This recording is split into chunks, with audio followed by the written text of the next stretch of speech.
Read பண்ணுவோம் எல்லாரும். Thank you. பக்கம் புதிய ஏற்பாட்டில் 212வது பக்கம். 212வது பக்கம் எல்லாரும் எடுத்துக்கலாமா? ஐயா பைபிள் எல்லாம் எடுத்தீங்களா? 212வது பக்கம் வாசிக்கலாமா? எல்லாரும் சேர்ந்து வாசிக்கலாமா? 5:1-11 வசனங்கள் எல்லாரும் வாசிப்போம். இவ்விதமாக நாம் விசுவாசத்தினாலே நீதிமான்களாக்கப்பட்டிருக்கிறபடியால் நம்முடைய கர்த்தராகிய இயேசு கிறிஸ்து மூலமாய் தேவனிடத்தில் சமாதானம் பெற்றிருக்கிறோம். அவர் மூலமாய் நாம் இந்த கிருபையில் பிரவேசிக்கும் சாய்வித்தை விசுவாசத்தினால் பெற்று நிலை கொண்டிருந்து தேவ மகிமையை அடைவோம் என்ற நம்பிக்கையினாலே மேன்மை பாராட்டுகிறோம். அது மாத்திரமல்ல, உபத்திரவம் பொறுமையும், பொறுமை பரீட்சையும், பரீட்சை நம்பிக்கையும் உண்டாக்கும் என்று நாங்கள் அறிந்து உபத்திரவங்களையும் மேன்மை பாராட்டுகிறோம். மேலும் நமக்கு அருளப்பட்ட பரிசுத்த ஆவியினாலே தேவ அன்பு நம்முடைய இருதயங்களில் ஊற்றப்பட்டிருக்கிறபடியால் அந்த நம்பிக்கையை நாம் வெட்கப்படுத்தாது. அன்றியும் நாம் பெலனற்றவர்களாய் இருக்கும் போதே குறித்த காலத்தில் கிறிஸ்து அக்கிரமக்காரனுக்காக மரித்தார். நீதிமானுக்காக ஒருவன் மரிக்கிறது அரிது, நல்லவனுக்காக ஒருவேளை ஒருவன் மரிக்க துணிவான். நாம் பாவிகளாய் இருக்கையில் கிறிஸ்து நமக்காக மரித்ததினாலே தேவன் நம்மை வைத்து தமது அன்பை விளங்க பண்ணினார். இப்படி நாம் அவருடைய ரத்தத்தினாலே நீதிமான்களாக்கப்பட்டிருக்க கோபாக்கினைக்கு நீங்களாக அவராலே நாம் ரட்சிக்கப்படுவதே அதிக நிச்சயமாமே. நாம் தேவனுக்கு சத்துருக்களாய் இருக்கையில் அவருடைய குமாரனின் மரணத்தினாலே அவருடைய ஒப்புரவாக்கப்பட்டோமானால் ஒப்புரவாக்கப்பட்ட பின் நாம் அவருடைய ஜீவனாலே ரட்சிக்கப்படுவது அதிக நிச்சயமாமே. அதுவும் அல்லாமல் இப்போது ஒப்புரவாக்குதலை நமக்கு கிடைக்க பண்ணின நம்முடைய கர்த்தராகிய இயேசு கிறிஸ்து மூலமாய் நாம் தேவனை பற்றியும் மேன்மை பாராட்டுகிறோம் என்பது ஆமென். அல்லேலூயா, அல்லேலூயா. வாசித்த வேத பகுதி ரோமருக்கு எழுதின நிருபம். அப்போஸ்தலன் பவுல் ரோமருக்கு எழுதின ஒரு நிருபம். இந்த ரோமர்கள் யார் அப்படின்னா, இயேசுவை கொலை செய்து கிறிஸ்துவை துன்பப்படுத்தின ஒரு நாடு தான் இந்த ரோம் நாடு. இங்கே இயேசு கிறிஸ்து மரித்த பிறகு, அவர் சிலுவையில் அறிந்த பிறகு அவர் உயிரோடு எழுந்ததை அநேகர் கண்டு விசுவாசிக்கப்பட்டு ரட்சிக்கப்பட்டு இயேசுவை சொந்த ரட்சகராய் ஏற்றுக்கொண்டார்கள். அல்லேலூயா. இயேசுவை நம்பாதவங்க இருக்கிற வரையிலும், அவர் சொல்ற வரையிலும் யாரும் நம்பல. அவர் மரித்த பிறகு, அவர் சிலுவையில குத்தப்பட்ட பிறகு, அவர் மரிச்சு 3ஆம் நாள் உயிரோடு எழுந்த பிறகு அநேகர் இவர் மெய்யாகவே தேவனுடைய குமாரன் என்று பிலாத்தே சொன்னாரு. பிலாத்தும் அதனுடைய காவலாளிகளும் குத்தப்பட்டவர்களும் கொலைப்பட்டவர்களும் அடித்தவர்களும் நிறைய பேர் தங்களை ஒப்பு கொடுத்தார்கள் என்று சொல்லப்படுது. சிலர் என்ன பண்ணாங்க, அழிந்து போனாங்க அப்படின்னு சொல்லப்படுது.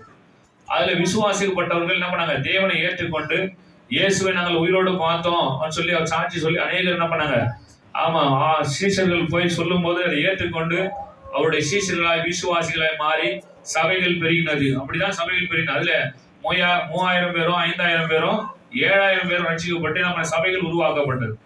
அல்லேலூயா, அல்லேலூயா. அப்படிதான் இருக்க 12 பேர் இருந்தவங்க 120 பேர் ஆனாங்க. 120 பேர் எத்தனை பேர் ஆனாங்க? 3000 பேரா மாறினாங்க. 3000 பேர் 5000 பேரும் ஆச்சு. 5000 பேர் எவ்வளவு பேர் ஆயிடுச்சு? 7000. இப்படிதான் சபைகள் நாடு எங்கும், ஊர் எங்கும், தேசம் எங்கும், உலகம் எங்கும் பரவியது. நல்லா கையை தட்டி கர்த்தருடைய நாமத்தை மகிமைப்படுத்தும். அல்லேலூயா, அல்லேலூயா.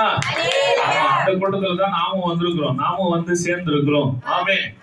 அப்போ பாருங்க, இந்த புதிய ஏற்பாட்டுல அப்போஸ்தலர் நடவடிக்கையில இருந்து வெளிப்படுத்தல் வரைக்கும் இயேசுவை பின்பற்றக்கூடிய காலங்கள்ல நடந்த சம்பவங்களை குறித்து நாம் தியானிக்கிறோம், வாசிக்கிறோம், கேட்கிறோம். அல்லேலூயா. இயேசுவினுடைய பிறப்பை குறித்தும் வாழ்ந்த சரித்திரங்களை குறித்தும் முதல் 4 புஸ்தகங்கள் மத்தேயு, மார்க்கு, லூக்கா, யோவான் 4 புஸ்தகமும் சுவிசேஷ புஸ்தகங்கள், நற்செய்தி அறிவிக்கிற நூல்கள் என்று சொல்லி சொல்லப்படுகிறது. ஆமென். இயேசுவுடைய பிறப்பு, இறப்பு, உயிர்த்தெழுதல் குறித்து சொல்லப்படுகிற 4 புஸ்தகங்கள் தான் இந்த சுவிசேஷ புஸ்தகங்கள்.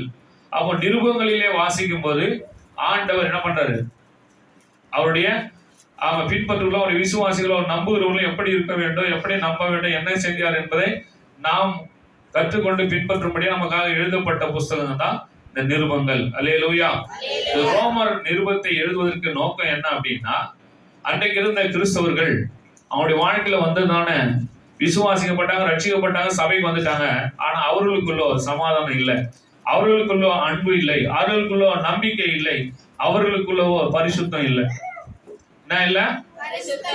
இதை யார் பாக்குறாரு அப்படின்னா, அந்த அப்போஸ்தலன் பவுல் ஆமா, ஊழியம் செய்கிற ஒரு ஊழியக்காரன் இதை உற்று நோக்குகிறார். நம்ம சபைகளில் எத்தனை பேர் பரிசுத்தமா இருக்கிறாங்க, எத்தனை பேர் நம்பிக்கை இல்லாம இருக்கிறாங்க, எத்தனை பேர் விசுவாசம் இல்லாம இருக்கிறாங்க, எத்தனை பேர் சபைக்கு வராம இருக்கிறாங்க, ஜபத்துக்கு கலந்து கொள்வதில்லை. இப்படி எல்லாம் ஒரு ஊழியக்காரர் என்ன பண்றாரு, கணக்கெடுக்கிறார்.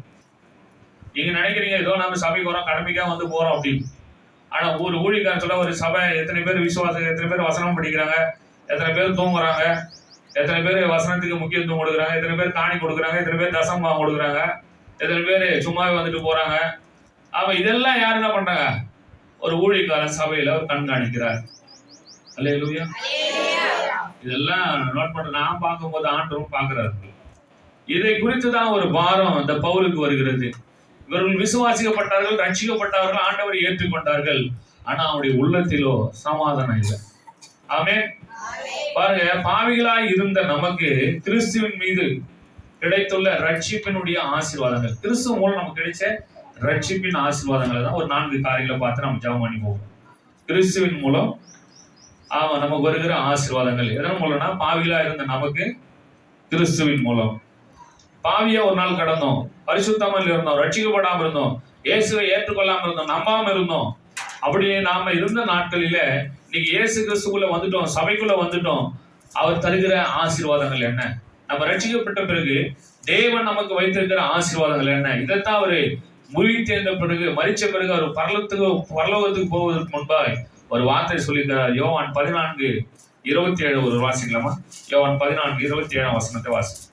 சமாதானத்தை உங்களுக்கு வைத்து போகிறேன், என்னுடைய சமாதானத்தையே உங்களுக்கு கொடுக்கிறேன். பாருங்க, சமாதானத்தையே நான் என்ன பண்றேன், எல்லாரும் இந்த பக்கம் தான் ஒருத்தர் வாசிக்கிறாங்க. தம்பி, யோவான் 14:27 வாசிக்கலாம்.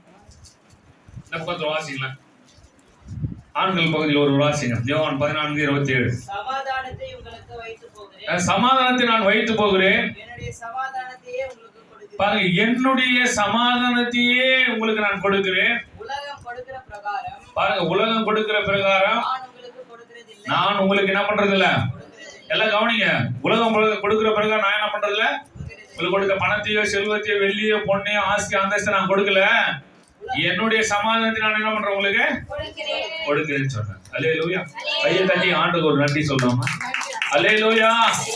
நாம நினைக்கிறோம் இயேசு கையில போனா நல்ல வீடு தருவாரு, காரு தருவாரு, பங்களா தருவாரு, நல்ல பதவி தருவாரு, வேலை தருவாரு, கவர்மெண்ட் ஜாப் வரும். அப்படி எல்லாம் கிடையாது. நல்லா சுகம் தருவார். தர்றது உண்மைதான். எப்ப தெரியுமா தருவாரு?